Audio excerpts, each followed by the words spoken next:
RMI/VXY, याद है ना?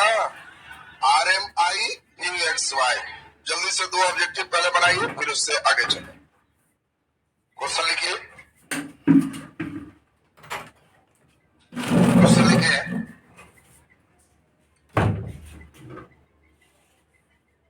लिखिए,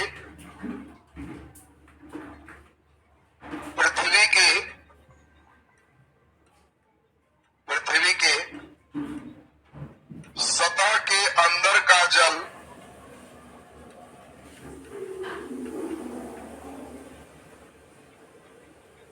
पृथ्वी की सतह के अंदर का जल किसके कारण गर्म होता है? पृथ्वी की सतह के अंदर का जल किसके कारण गर्म होता है? किसके कारण गर्म होता है? चॉइस से अवरक्त प्रकाश के कारण, चॉइस बी पराबैंगनी प्रकाश के कारण, चॉइस सी गामा तरंग के कारण, गामा तरंग के कारण, और चॉइस डी में लिख दीजिए दृश्य तरंग के कारण, दृश्य तरंग के कारण।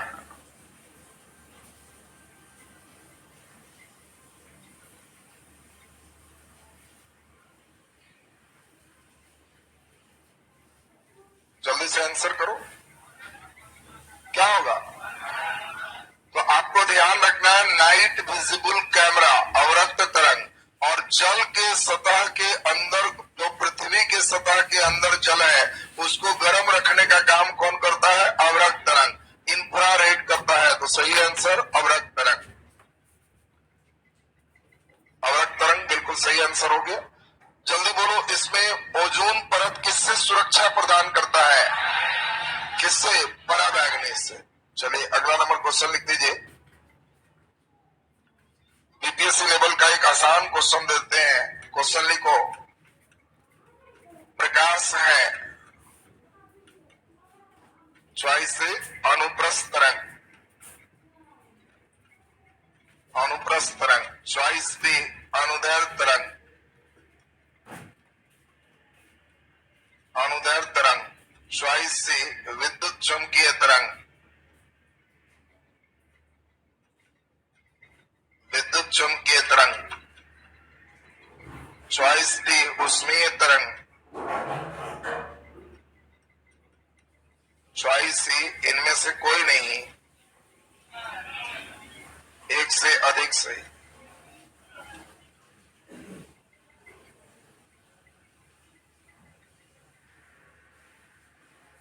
बोलो, प्रकाश क्या है? क्या तुमको लगता है प्रकाश ऊष्मीय तरंग है?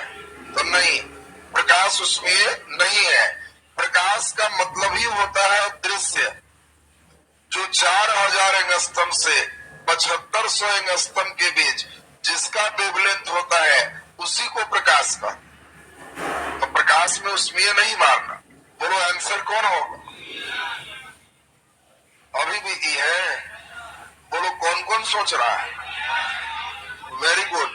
प्रकाश एक इलेक्ट्रोमैग्नेटिक वेव है, विद्युत चुंबकीय तरंग है, और आप जानते हो सभी विद्युत चुंबकीय तरंग अनुप्रस्थ तरंग है, और इसीलिए ए और सी दोनों होगा, इसलिए सही आंसर ई हो। बहुत बढ़िया। तो ये सब ध्यान रखना है आपको कि हाँ समझ गया कि हाँ इसमें कौन कौन हो सकता है। चलिए अगला नंबर प्रश्न देखिए। अगला क्वेश्चन लिखो, भोजन बनाने के लिए प्रयुक्त हो सकता है, भोजन बनाने के लिए प्रयुक्त हो सकता है,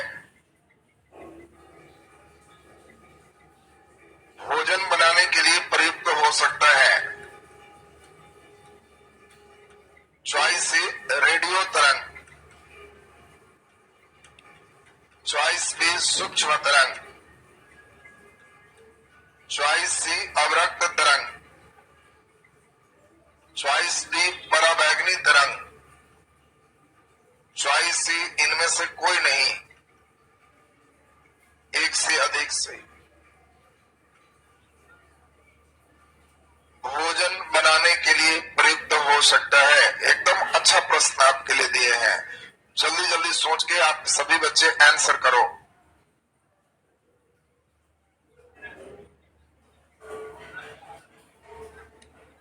बना दिया? बोलो कितने बच्चे ए बना रहे हो? रेडियो तरंग, रेडियो में गाना सुन सुन के भोजन बनाएगा? रेडियो तो होगा ही नहीं। चलो कितने लोग सूक्ष्म तरंग बना रहे हो? अरे सूक्ष्म तरंग में तो कई लोग हैं। अवरक्त तरंग कितने लोग बना रहे हो? बहुत बढ़िया, अवरक्त तरंग बहुत सुंदर। और पराबैंगनी कितने लोग हो? नहीं। और ई चॉइस कितने लोग बना रहे हो? चलिए बहुत सुंदर। देखो अवरक्त तरंग से भोजन नहीं बनता है। अवरक्त तरंग केवल पृथ्वी के सतह के अंदर कुछ गर्म करता है। पराबैंगनी से भोजन नहीं बनता है। सूक्ष्म तरंग को इंग्लिश में माइक्रोवेव कहते हैं और आजकल बाजारों में माइक्रोवेव ओवन मिलता है। नाम सुना है? तो माइक्रोवेव ओवन में माइक्रोवेव के द्वारा भोजन बनाते हैं और इसीलिए सही आंसर कौन होगा? सूक्ष्म तरंग। देखो क्वेश्चन कैसे घुमाता है ये मेन समझना जरूरी है, नहीं समझोगे तो गड़बड़ हो गया। माइक्रोवेव ओवन में भोजन बनाते हैं जिसमें सूक्ष्म तरंग का प्रयोग होता है और आंसर कौन हो गया? बी। चलिए एक क्वेश्चन और इस पर बना लीजिए और तब इधर का स्टेप हो जाएगा। लिखिए क्वेश्चन, किसका वेग सबसे कम है? किसका वेग सबसे कम है? किसका वेग सबसे कम है? चॉइस ए एक्स तरंग, चॉइस बी रेडियो तरंग, चॉइस सी प्रकाश तरंग, चॉइस डी ध्वनि तरंग, चॉइस ई इनमें से कोई नहीं या एक से अधिक सही।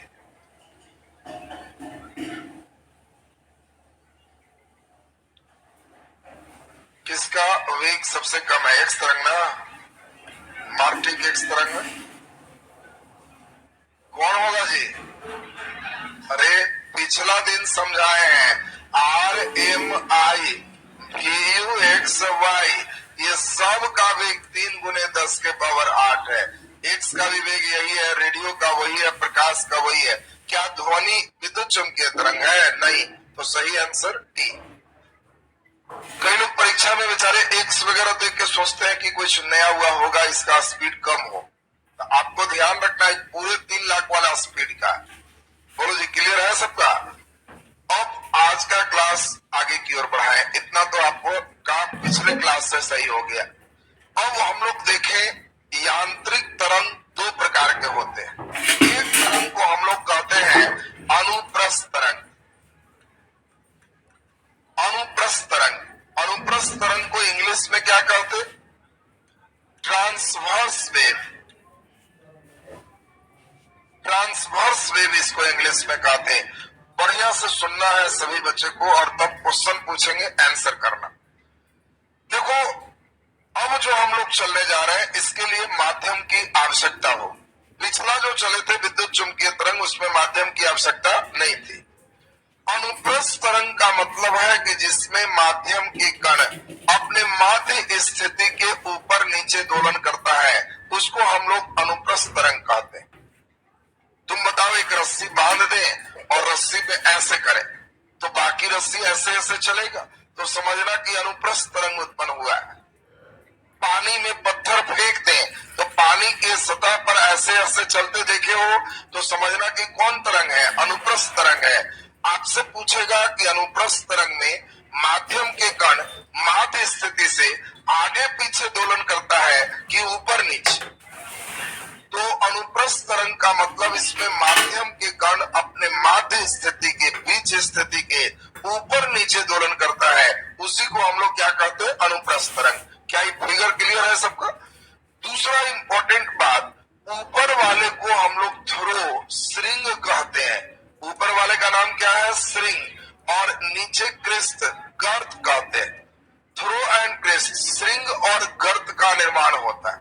आपसे कहे कि बताओ अनुप्रस्थ तरंग में क्या होता है? श्रिंग और गर्त का निर्माण होता है।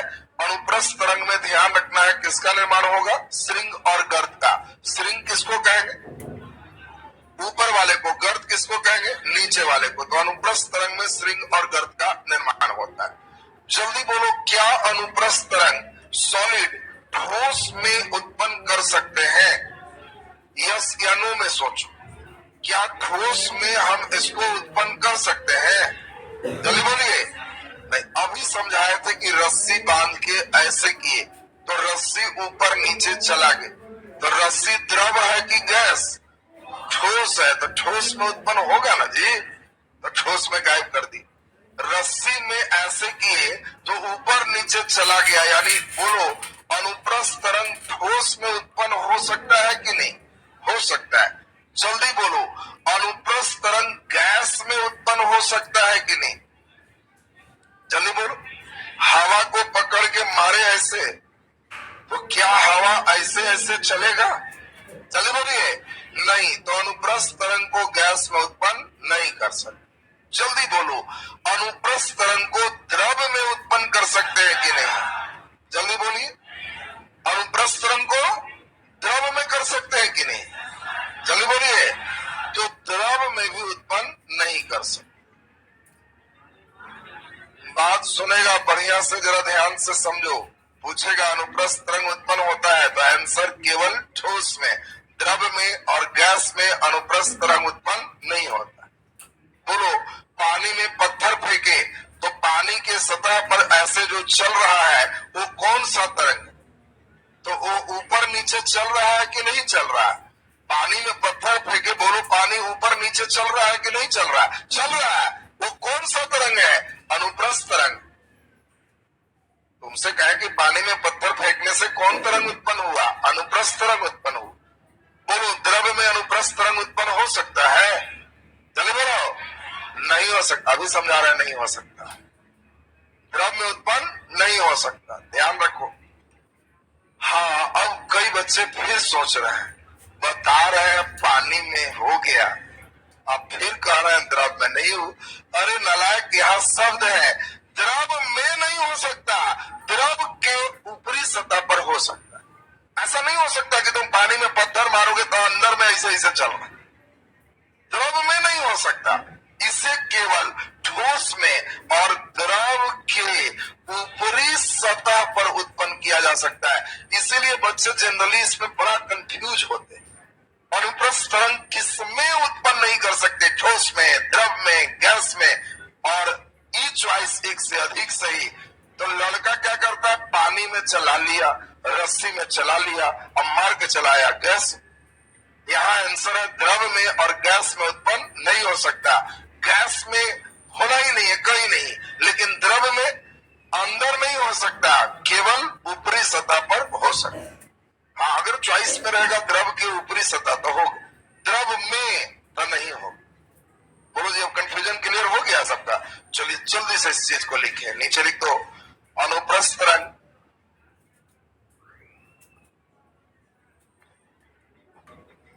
अनुप्रस्थ तरंग ट्रांसवर्स वेव लिक्विड एस।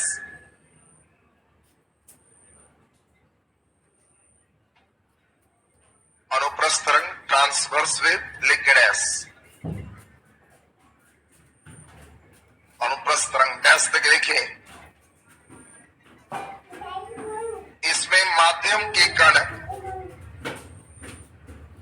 इसमें माध्यम के कण, इसमें माध्यम के कण अपने माध्य स्थिति के, माध्यम के कण अपने माध्य स्थिति के ऊपर नीचे दोलन करता है। माध्यम के कण अपने माध्य स्थिति के ऊपर नीचे दोलन करता है। माध्य स्थिति के ऊपर नीचे दोलन करता है। नीचे डैश के लिख दो, अनुप्रस्थ तरंग में श्रृंग और गर्त का निर्माण होता है। अनुप्रस्थ तरंग में श्रृंग और गर्त का निर्माण होता है। अनुप्रस्थ तरंग में श्रृंग और गर्त का निर्माण होता है। नीचे इस फिगर को बना दीजिए। ऊपर वाले को क्या कहोगे? श्रृंग, और नीचे वाले को गर्त। श्रृंग और गर्त का निर्माण होता है। ऊपर वाला कहीं भी होगा तो ध्यान रखना कि ऊपर रहेगा तो क्या कहेंगे? श्रृंग, और नीचे रहेगा तो गर्त। श्रृंग गर्त दिमाग में आपको सेट रखना है।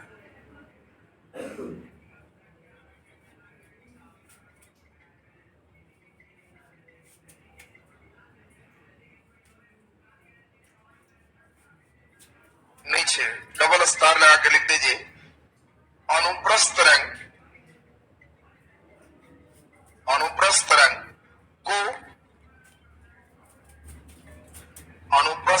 को केवल ठोस में, अनुप्रस्थ तरंग को केवल ठोस में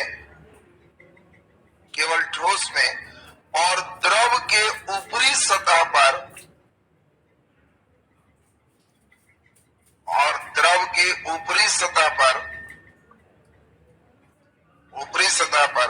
उत्पन्न किया जा सकता है।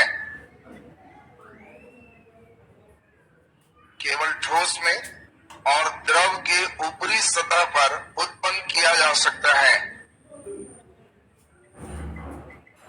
केवल ठोस में और द्रव के ऊपरी सतह पर उत्पन्न किया जा सकता है।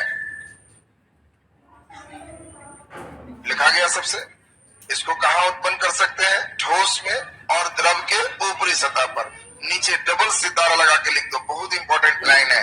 अनुप्रस्थ तरंग को द्रव में और गैस में उत्पन्न नहीं किया जा सकता है।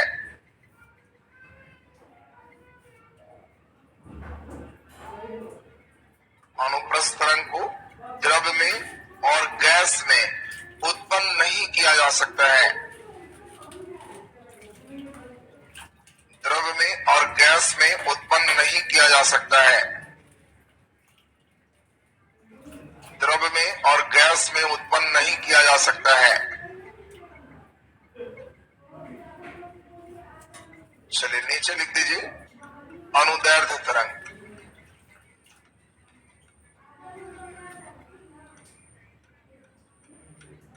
अनुदैर्ध्य तरंग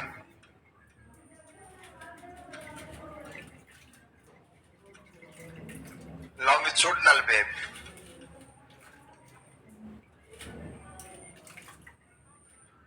लॉन्गिट्यूडिनल वेव, अनुदैर्ध्य तरंग।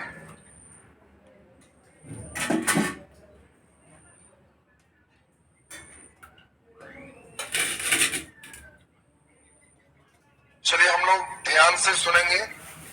अनुप्रस्थ तरंग ओनली किस में हो सकता है? सॉलिड में, लिक्विड में और गैस में उसको जनरेट नहीं कर सकते।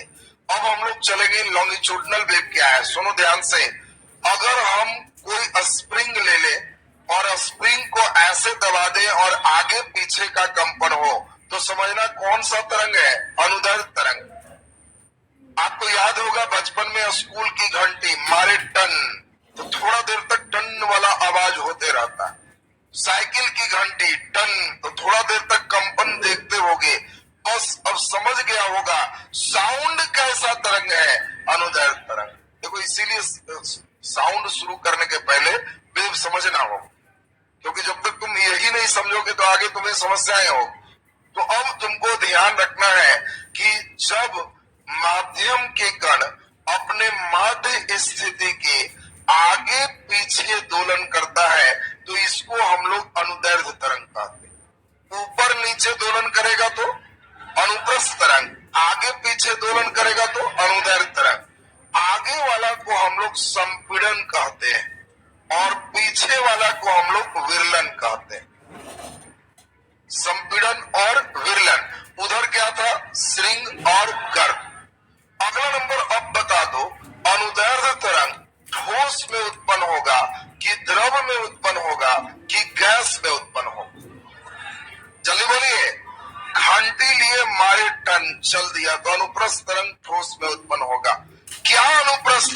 द्रव में उत्पन्न होगा।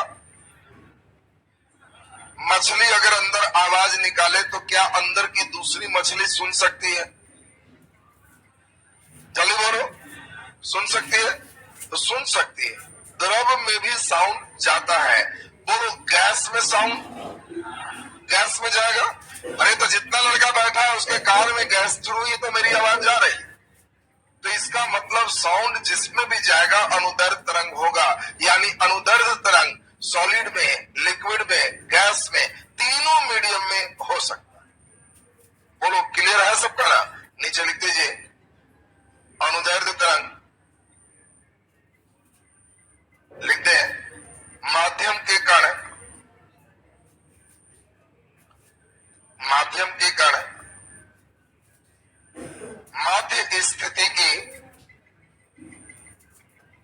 माध्यम के कण माध्य स्थिति के आगे और पीछे दोलन करता है।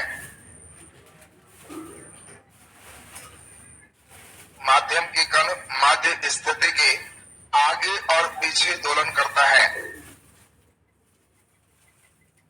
माध्यम के कण माध्य स्थिति के आगे और पीछे दोलन करता है। नीचे डैश देके लिख दीजिए अनुदैर्घ्य तरंग में,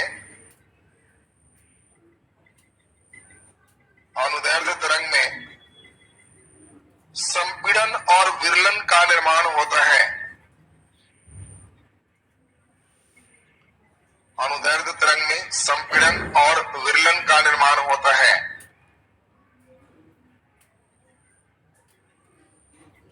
संपीड़न और विरलन का निर्माण होता है। इस फिगर को बना दीजिए, आगे संपीड़न, पीछे विरलन। संपीड़न और विरलन का निर्माण होता है।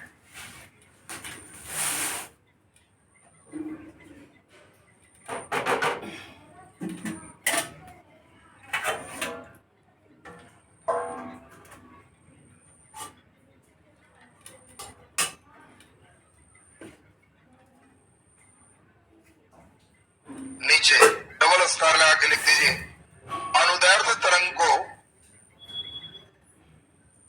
अनुदैर्घ्य तरंग को सॉलिड, लिक्विड एंड गैस, ठोस, द्रव और गैस तीनों माध्यम में उत्पन्न किया जा सकता है। अनुदैर्घ्य तरंग को ठोस, द्रव और गैस तीनों माध्यम में उत्पन्न किया जा सकता है। ठोस, द्रव और गैस तीनों माध्यम में उत्पन्न किया जा सकता है। तीनों माध्यम में उत्पन्न किया जा सकता है। तीनों माध्यम में उत्पन्न किया जा सकता है। लिखा गया सबसे? चलिए नीचे हेडिंग दे दो परिभाषा। कुछ हम लोग डिफिनेशन देखेंगे और ये सारे परिभाषा का बहुत काम आए। ये डिफिनेशन ही आपको मेन सीखना होगा। नीचे लिख दीजिए परिभाषा। पहला नंबर लिख दीजिए तरंगदैर्घ्य। तरंगदैर्घ्य इंग्लिश में क्या कहेंगे? वेवलेंथ।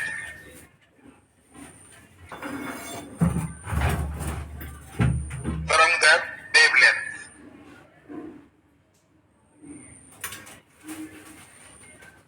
श्रृंग और गर्त को इंग्लिश में थ्रो एंड क्रिस्ट कहते हैं। Trough and crest. तरंगदैर्घ्य वेवलेंथ। चलो सुनोगे, सबका ध्यान एकदम बढ़िया से आ जाए, क्योंकि इसके बाद जस्ट इस परिभाषा से ही कुछ न्यूमेरिकल चलेंगे। वो छोटे छोटे हिसाब आपसे एकदम बनना चाहिए। देखो, कोई भी वेव चलेगा तो आपको मालूम है यहाँ थ्रो, श्रृंग, यहाँ क्रिस्ट, गर्त, फिर बोलो यहाँ श्रृंग, फिर आगे क्या होगा? गर्त। दो लगातार श्रृंग और गर्त के बीच के दूरी को तरंगदैर्घ्य कहते हैं। मतलब दिमाग में सेट करोगे, वेवलेंथ का मतलब दूरी होता है। बढ़िया से सुनना, तुम लोग बचपन से बात पढ़े हो। लाल रंग का तरंगदैर्घ्य अधिक होता है और बैगनी रंग का तरंगदैर्घ्य कम होता है। पढ़ा है ना? अब बताओ, हम इसमें ऐसे बना दें और एक ऐसे बना दें। बोलो, पहला और दूसरा में लाल कौन वाला है? जल्दी बोलो। पहला बैगनी कौन वाला है? दूसरा। परिभाषा जो बच्चा नहीं जानेगा वो लाल बैगनी समझ ही नहीं पाएगा। तुमको यही समझा रहे हैं। दो लगातार श्रृंग और गर्त की दूरी एक तरंग दैर्ध्य है, इसको लैम्डा से सूचित करते हैं। दो लगातार श्रृंग और गर्त की दूरी लैम्डा है। ऊपर का लैम्डा ज्यादा है, नीचे का लैम्डा कम है। ये जिसका ज्यादा होगा वो रेड कलर है, कम होगा वो बैगनी कलर। अगर रास्ते में बहुत सारा धूल कण मिलेगा तो बोलो, एक लाल रंग एकदम गैप लेके चलता है और बैगनी बेचारा डुबुक डुबुक चलता है, तो ज्यादा बार कौन टकराएगा? जल्दी बोलो। बैगनी, इसीलिए कम दूर जाता है। लाल ज्यादा बार टकराएगा कि कम बार, इसीलिए लाल दूर तक जाता है। क्वेश्चन देगा, लाल रंग दूर तक जाता है क्योंकि इसका बिखराव कम होता है, इसका बिखराव अधिक होता है। जनरली प्रायः बच्चे लाल देखते ही अधिक वाला ही मार के आता है। लाल है तो ज्यादा हो, अरे बिखराव ज्यादा होगा, बिखराव कम हो। अब उसी तरह से अब यहाँ हम लोग को समझना है, दो लगातार श्रृंग और गर्त की दूरी को क्या कहते हैं? तरंग दैर्ध्य। तरंग दैर्ध्य को लैम्डा से सूचित करते हैं। ऐसे हम लोग लिखेंगे तो क्या पढ़ेंगे? लैम्डा। ठेठ में तरंग दैर्ध्य माने दूरी। हम जो डेग चला रहे हैं ये तरंग दैर्ध्य, बहुत बड़ा बड़ा डेग चलाएंगे तो बोलो तरंग दैर्ध्य ज्यादा है कि कम है? चलिए बोलो ज्यादा। छोटा छोटा डेग चलाएंगे कम। जब तुम चलना तो कहना कि वो दो डेग के दूरी को वेवलेंथ का, वही तरंग व हालचाल है। बोलो वेवलेंथ का ठेठ मतलब समझ गया? दूरी वाली बात। बताओ तुमको हम कहें कि हवा से पानी में भेज दे, गंगा नदी में भेज दे, आधा कमर डुबा दे, तो तुम्हारा वेवलेंथ घटेगा बढ़ेगा वही रहेगा। तो जब आधा पानी में डूब के बड़का को डेग उठाना तो समझ में आएगा। हवा में ज्यादा बड़ा डेग ना उठाओगे, पानी में उतने बड़ा होगा कि कम जाएगा। बस तो लाइट में भी सेम चीज, हवा से पानी में जाएगा तो तरंग दैर्ध्य घट जाएगा। लाइट में हम लोग सीखे थे। तो अब तरंग दैर्ध्य का मतलब ठेठ में क्या हुआ? दूरी। किसकी दूरी? श्रृंग और गर्त की दूरी। क्लियर है सबको? एक तरंग दैर्ध्य को किससे सूचित करते हैं? लैम्डा से। बोलो, तुम बता दो, कोई नहीं बोलना। तरंग का दैर्ध्य का ऐसा ही मात्रा किलो होगा कि सेकेंड होगा? सेकेंड हो। दूरी को सेकेंड में मापेंगे। तुम्हारा घर कितना दूर है तो तुम कहेगे 40 सेकेंड, 40 किलो दूर है ना, किसमें बोलोगे? मीटर। तो ये तरंग दैर्ध्य का ऐसा ही मात्रा क्या होगा? मीटर। ये मत बोलो कि हमको याद नहीं है, बुद्धि लगाओ बुद्धि। तुमसे पूछा जा रहा है कि बताओ तरंग दैर्ध्य का ऐसा ही मात्रा क्या है, तो तुम कहना कि सर समझ गए, तरंग दैर्ध्य तो दूरी है, तो दूरी का मात्रा क्या होगा? मीटर। बहुत छोटी दूरी होगी, चूंकि लाइट वगैरह में बहुत कम चलता है, तो बहुत छोटी दूरी के लिए एंगस्ट्रम का प्रयोग करते हैं। चूंकि लाइट वगैरह में मीटर फीता से नापोगे कि लाइट कितना डुबकनिया मारा है तो क्या नापा जाएगा? नहीं, तो उसको एंगस्ट्रम में मापते हैं।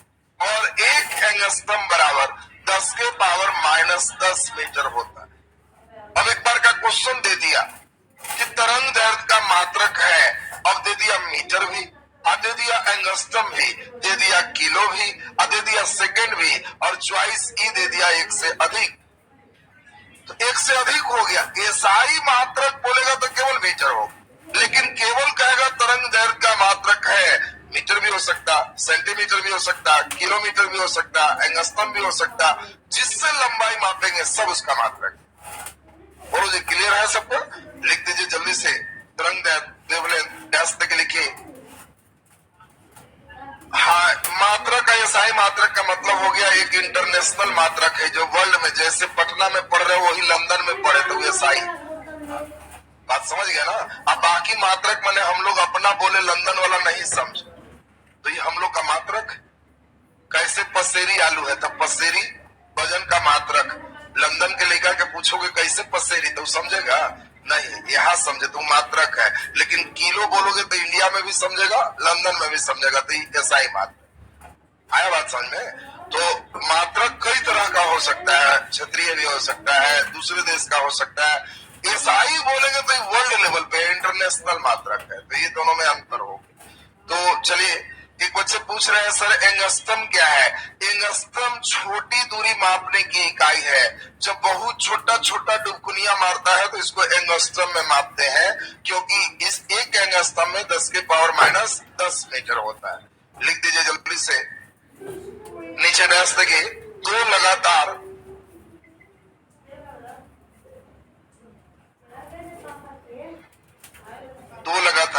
श्रृंग और गर्त के बीच की दूरी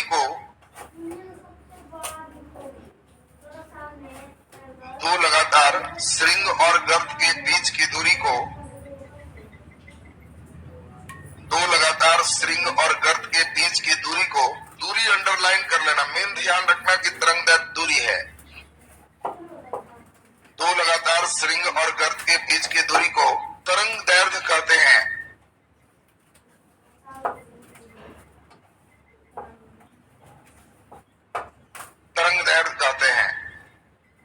नीचे डैश देखिए, तरंगदैर्घ्य को लैम्डा से सूचित करते हैं।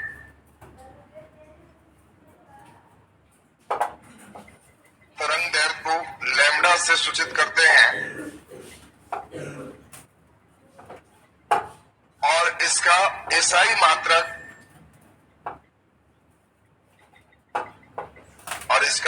मात्रक बोलो क्या है? मीटर है। इसका एसआई मात्रक मीटर है।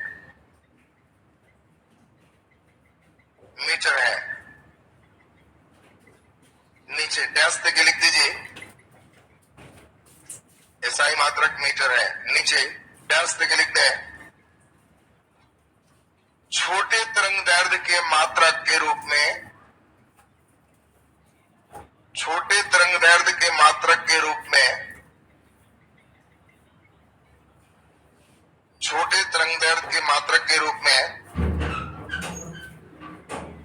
एंगस्ट्रम का प्रयोग करते हैं।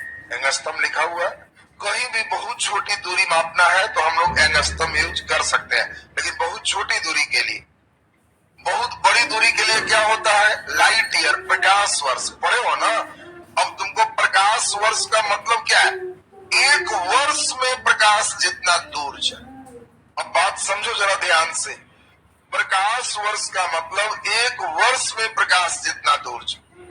एक गिनने में प्रकाश 3 लाख किलोमीटर जाता है।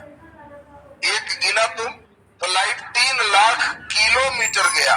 पटना से दिल्ली 1000 किलोमीटर, तो तुम एक गिना, एक सेकंड में स्पीड 3 लाख किलोमीटर है, तो साल भर में जितना जाएगा वो एक प्रकाश वर्ष। और कई कई तारा 100-200 प्रकाश वर्ष की दूरी पर। तो बड़े दूरी मापने के लिए प्रकाश वर्ष का उपयोग करते हैं। अब एक बच्चा पूछ रहा है कि सर एंगस्ट्रम और कहीं नहीं यूज कर सकते। अब तुम ही बताओ, तुमको कहे कितना लंबा हो तो तुम प्रकाश वर्ष में बोलेगा? एक साल में जितना दूर लाइट जाएगा 1 लाइट ईयर है। अब तुम कहेगा कि 0.0000 फिर लगा के कहेगा उतना लाइट ईयर लंबा है, तो ये मूर्खता ना हो गया जी? कहा क्या लगाओगे ये भी पार्टिकुलर तुमको सोचना हो। तो बहुत छोटी कोई दूरी होगी तब हम लोग एंगस्ट्रम का प्रयोग कर सकते हैं। बोलिए क्लियर है सबका? चलिए तो नीचे लिख दीजिए, एक एंगस्ट्रम बराबर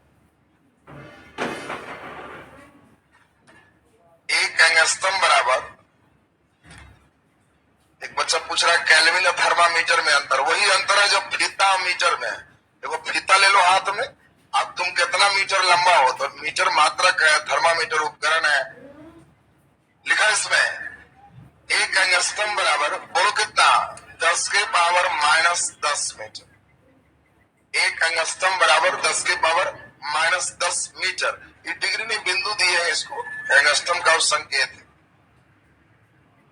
एक एंगस्ट्रम बराबर 10 के पावर माइनस 10 मीटर। चलिए लिखा गया सबसे। चलिए नीचे लिख दीजिए आवर्तकाल। परिभाषा में आवर्तकाल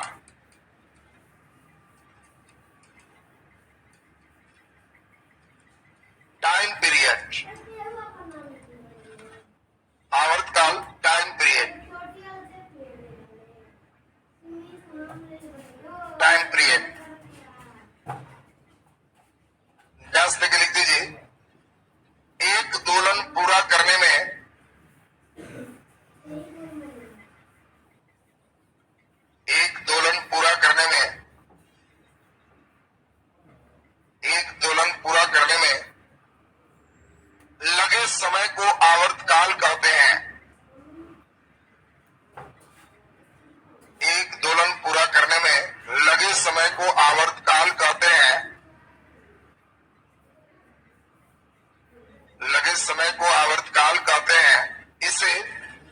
सूचित करते हैं, बड़ा टी,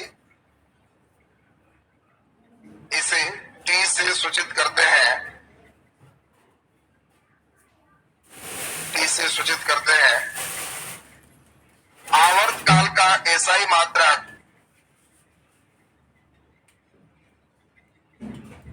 आवर्त काल का एसआई मात्रक सेकेंड है।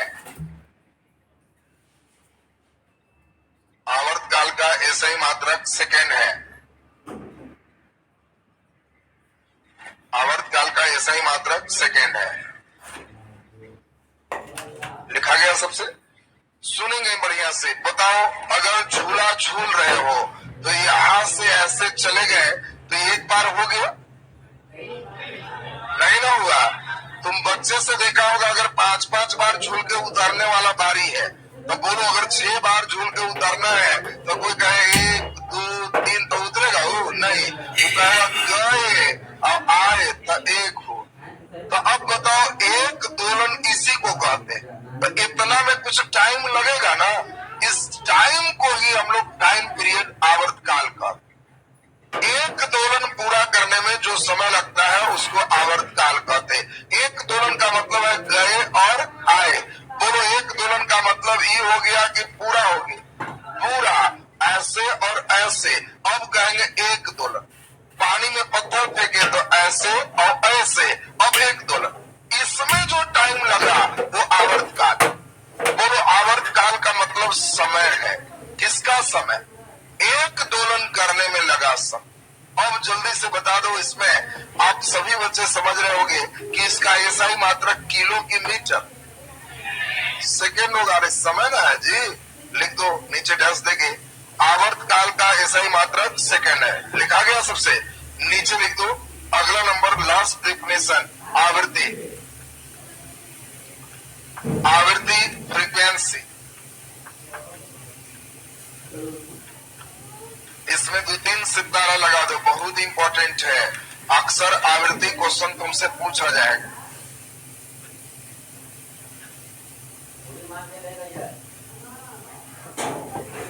आवृत्ति, फ्रीक्वेंसी। ध्यान दो इसमें बढ़िया से, सुनेंगे। आवृत्ति को इंग्लिश में क्या कहते हैं? फ्रीक्वेंसी। अब सुनना जरा एकदम ध्यान से तो क्लियर हो जाएगा। कहता है कि एक गिनेंगे तो तरंग कुछ देर दोलन करेगा। 1 सेकेंड में जितना बार दोलन करेगा वही आवृत्ति। 1 सेकेंड में तरंग कुछ न कुछ तो दोलन करेगा। कितना बार दोलन करेगा वह उसकी आवृत्ति। आवृत्ति जस्ट लाइक हृदय के धड़कन जैसा है। आपको ध्यान रखना, आवृत्ति का मतलब हृदय का धड़कन, जो कहीं नहीं बदलता है। और इसीलिए इस पर 4-5 ऑब्जेक्टिव आता है। पूछेगा ट्रांसफार्मर में क्या नहीं बदलता? वोल्टेज, धारा, आवृत्ति। आवृत्ति।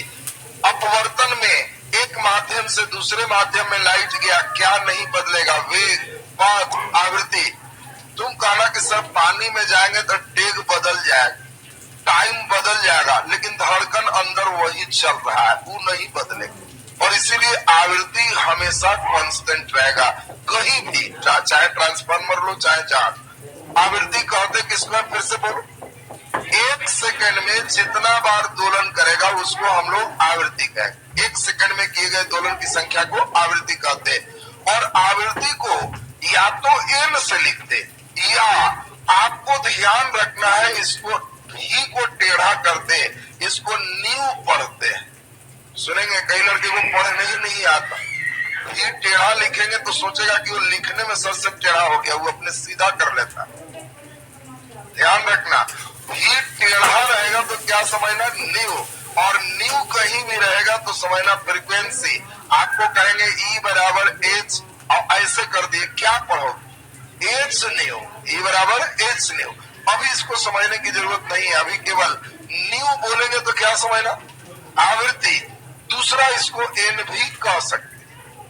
और 1 सेकंड में कितना बार दोलन कर रहा है, इसको हम लोग किससे मापते हैं? हर्ट्ज से। इसको HZ से मापते हैं। तो आवृत्ति का ये सही मात्रक क्या है? हर्ट्ज है। तो नीचे लिख दीजिए जल्दी से, नीचे डैश तक लिख दीजिए। 1 सेकेंड में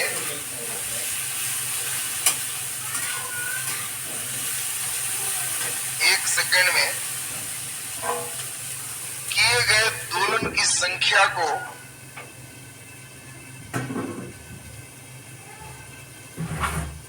एक सेकेंड में किए गए दोलन की संख्या को आवृत्ति कहते हैं।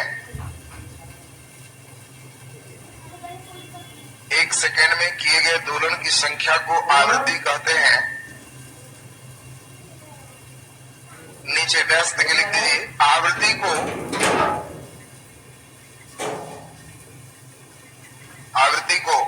एन या न्यू से सूचित करते हैं।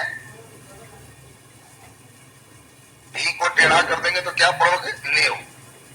एन या न्यू से सूचित करते हैं। एन या न्यू से सूचित करते हैं। और नीचे डैश देके लिख दीजिए, आवृत्ति का एसआई मात्रक हर्ट्ज है। हर्ट्ज को एचजेड से लिखते हैं।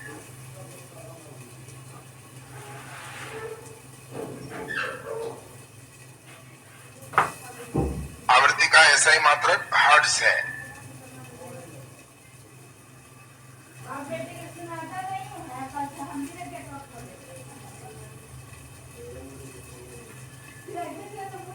हर्ट्ज है। ध्यान दो, एक बच्चा कह रहा कि सर घना माध्यम होगा तो दोलन तो कम जाए। अच्छा ये बताओ, झुलुआ पर एक बच्चा, हल्का बच्चा बैठा है, तब उसको एक चक्कर लगाने में कुछ समय लगेगा। उसी झूला पर अब हम बैठ जाए तो एक चक्कर लगाने में समय लगेगा। किसका ज्यादा होगा? जल्दी बोलो। दोनों का बराबर होगा। हल्का बच्चा होगा तो वो दूर तक जाएगा और आराम से आएगा। हम बैठेंगे तो तुरंत गए तुरंत चल आएंगे। नहीं समझा बात जी? अरे कम होगा तो जल्दी। दोलन में प्रभाव टाइम पर नहीं पड़ता और आवृत्ति पर नहीं पड़ता। ये बात दिमाग में सेट रखना। ये नहीं समझना कि भारी बैठ गए तब क्या होगा। हल्का रहो, भारी रहो, सब डन 22 पसेरी। बात आया समझ में? चलो अब सुने। अब यहाँ से हम लोग को दो बहुत इंपॉर्टेंट फॉर्मूला आएगा। दोनों पर ध्यान दीजिए। देखो हम लोग क्या सीखे, एक सेकेंड में जो दोलन होगा उसको आवृत्ति कहेंगे और एक दोलन में जो समय लगेगा उसको आवर्तकाल कहेंगे। आवृत्ति और आवर्तकाल एक दूसरे का उल्टा होता है। यानी n बराबर 1/t या t बराबर 1/n। क्वेश्चन ऑब्जेक्टिव पूछेगा, आवृत्ति और आवर्तकाल के गुणनफल का मान क्या होता है? 1 होता है। क्लियर है सबका? तीसरा नंबर हम लोग जानते हैं, वेग बराबर दूरी बटे समय। ऐसा फॉर्मूला पढ़े हो? बोलो, वेग को भी लिख दे। दूरी को तरंग में क्या कहते हैं? लैम्डा गुना 1/समय और 1/समय को क्या कहते हैं? n। इसीलिए v बराबर n लैम्डा एक इंपॉर्टेंट फॉर्मूला। कैसे आया जो समझ में आ गया सबको? अब हम लोग के पास एक इंपॉर्टेंट फॉर्मूला हो गया, v बराबर n लैम्डा। बोलो, जहां v क्या है? वेग, n क्या है? फ्रीक्वेंसी, लैम्डा क्या है? वेवलेंथ। और इस पर हम लोग को कुछ क्वेश्चन चलना है। तो नीचे जल्दी से फॉर्मूला लिख दीजिए तीनों। नीचे फॉर्मूला लिख दीजिए।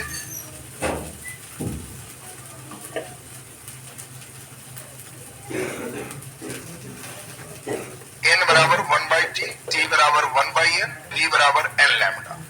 एक बार फिर से कई बच्चे कह रहे हैं कुछ नहीं है फॉर्मूला में। वेग का फॉर्मूला होता है दूरी बटे समय।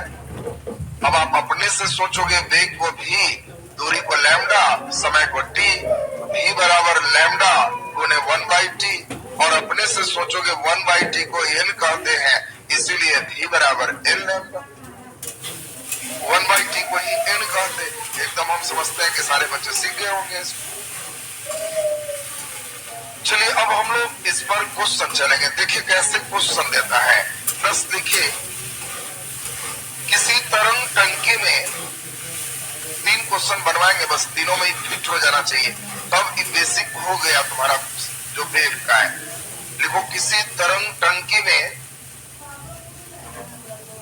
किसी तरंग टंकी में, किसी तरंग टंकी में तरंग के द्वारा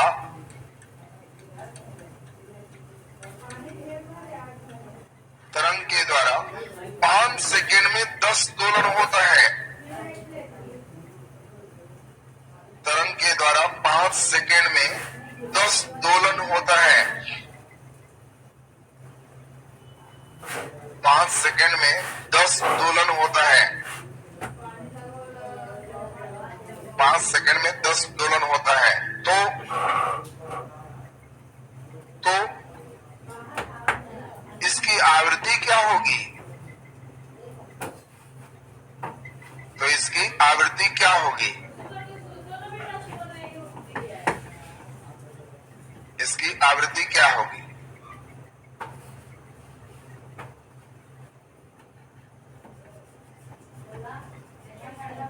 देखा जाए, सभी बच्चे सुनेंगे। आवृत्ति कहते किसको है? 1 सेकेंड में किए गए दोलन को। बोलो, 5 सेकेंड में 10 दोलन, तो 1 सेकेंड में 10/5 दोलन। कितना दोलन? 2। 1 सेकेंड में जितना दोलन होगा वो आवृत्ति होगा। इसलिए फ्रीक्वेंसी बराबर कितना हो गया? 2 हर्ट्ज। नहीं समझा बात जी? 1 सेकेंड में जो दोलन होगा वो आवृत्ति हो। इसी टाइप का अगला क्वेश्चन लिखो। फिर से समझाया क्या? अरे क्वेश्चन अपरिभाषा, बस दोनों पढ़ो, बस क्लियर हो जाएगा। क्वेश्चन अगला जरा बुद्धि लगा के बनाओ। किसी तरंग टंकी में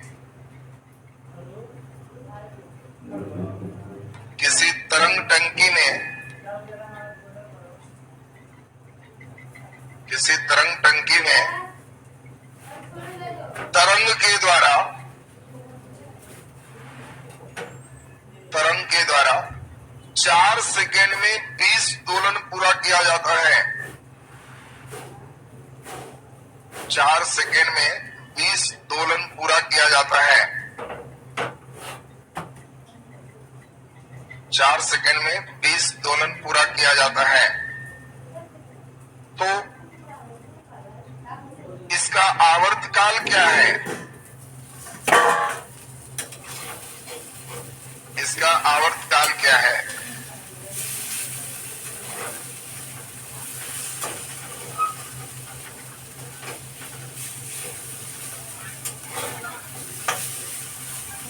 बढ़िया से पहले अपने से अस्तेप लिखो जल्दी से।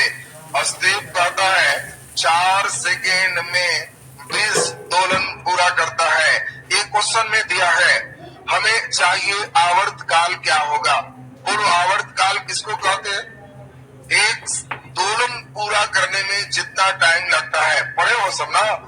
अपने से उल्टा करके लिखो कि 20 दोलन पूरा करने में 4 सेकेंड लगता है, इसीलिए एक दोलन पूरा करने में 4/20 लगेगा, और इसीलिए 2 दूना 4, 0.2 सेकेंड लगेगा। एक दोलन पूरा करने में जो समय लगेगा आवर्तकाल होगा t बराबर 0.2 सेकेंड। नहीं समझा लगता है? समझ रहे हो ना? अपने से परिभाषा पर ध्यान देना। एक दोलन पूरा करने में जो टाइम लगेगा वो आवर्तकाल। 1 सेकेंड में जितना दोलन होगा वो आवृत्ति। बोलो, क्लियर है सबको? अब बताओ, थोड़ा इसमें हम लेबल कर दें तो क्या ही बराबर एन लैम्डा से बना सकते हो? लिखो क्वेश्चन, लिखो। किसी तरंग टंकी में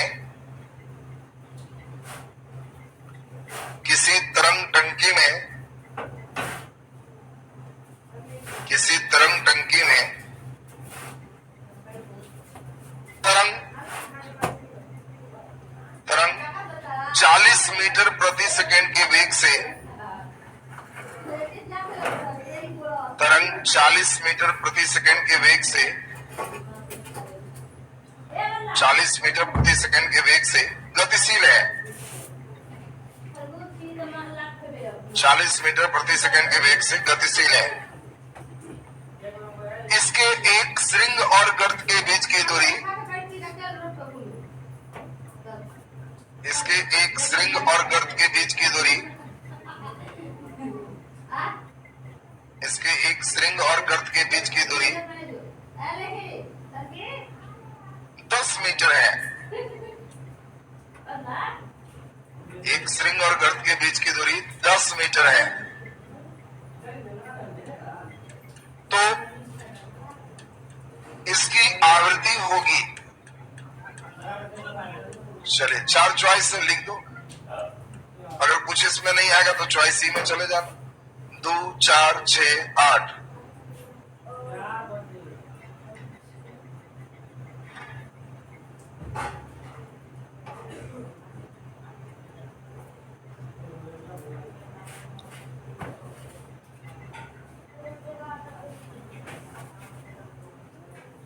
बना दिए, वेरी गुड, बहुत सुंदर।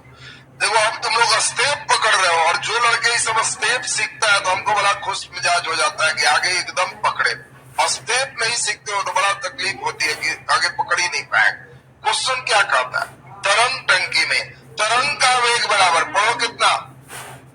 40 मीटर प्रति सेकेंड। श्रृंग और गर्त की दूरी बराबर 10 मीटर। बोलो फॉर्मूला भी बराबर एन लैम्डा। 40 बराबर एन, लैम्डा का मान 10, इसलिए एन बराबर 40/10। बोलो कितना हर्ट्ज? 4 हर्ट्ज।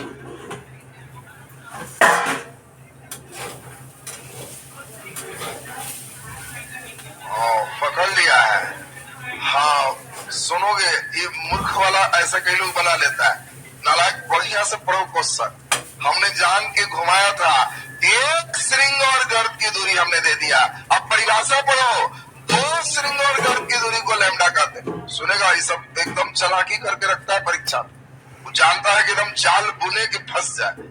2 श्रृंग और गर्त की दूरी को लैम्डा कहते हैं, इसलिए परिभाषा लिखाया हुआ है। और हमने जान के क्वेश्चन में 1 श्रृंग और गर्त की दूरी दिया, तो इसीलिए लैम्डा बराबर 2 श्रृंग गर्त होगा तो 20 मीटर होगा। लैम्डा की जगह 20 करोगे तो इसीलिए सही आंसर 2 हर्ट्ज हो गया। और बी गलत जवाब है, सही आंसर ए हो। सुनोगे जी, बढ़िया ध्यान नहीं दिया तो एकदम धाए धाए मारोगे, गलत हो जाएगा। ध्यान जहां दिया कि अरे परिभाषा लिखा हुआ है 2 श्रृंग और गर्त की दूरी, इसमें चालाकी किया हुआ है 1 श्रृंग और गर्त की दूरी, समझ जाएंगे कि वो माया जाल है। सही कर लेना। बोलो बन जाएगा सबसे, जल्दी उतार लीजिए।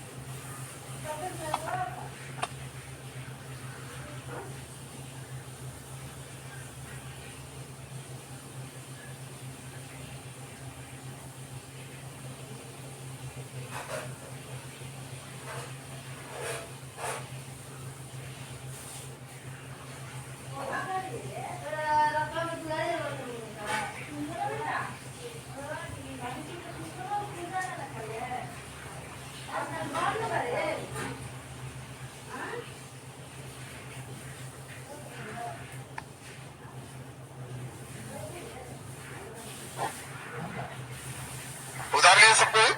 अब बताएं, ऐसा क्वेश्चन बन जाएगा सबसे ना? चलिए अब हम लोग चलेंगे दुनिया भूगोल का। एकदम नमस्ता, पढ़े रहो, कॉपी बदल लो।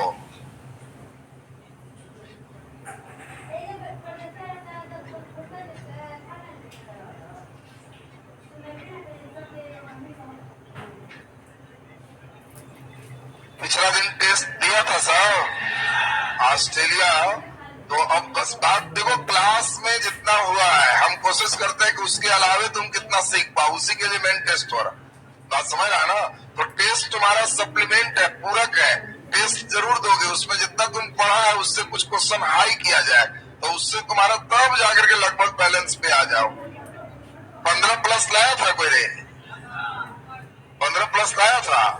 कौन लाया था उसको? अभी तुरंत पूछेंगे हम क्वेश्चन। क्वेश्चन तो हो ही चुका है, तुम लाई है नहीं। कैनबरा किस नदी के किनारे है? कैनबरा किस नदी के किनारे है? अभी देखो कुछ लोग पीछे आवाज आ रहा है तो हाँ चलिए, तुम अभी तक पूरा नहीं, चॉइस से भरोसे है तुम अभी। चलिए इधर लोग ठीक ठाक है। आज भी फिर टेस्ट है, तुम लोग का डेली ज्यादा नहीं, 20-20 क्वेश्चन डेली मारते जाओ, बस अंतिम तक एकदम फिट हो जाएगा। जैसे ही नोटिफिकेशन आ जाएगा, उम्मीद है 15 तारीख तक नोटिफिकेशन निश्चित आ जाए, इस महीना में 15 से आगे नहीं बढ़े। तो जैसे ही नोटिफिकेशन आ जाएगा तो डेली करंट अफेयर चलते शुरू हो जाए। एक दिन 2 घंटा क्लास लेंगे, ओलंपिक से क्वेश्चन गारंटीड है, तो एक दिन 2 घंटा में पूरा ओलंपिक फिट कर देंगे। कुछ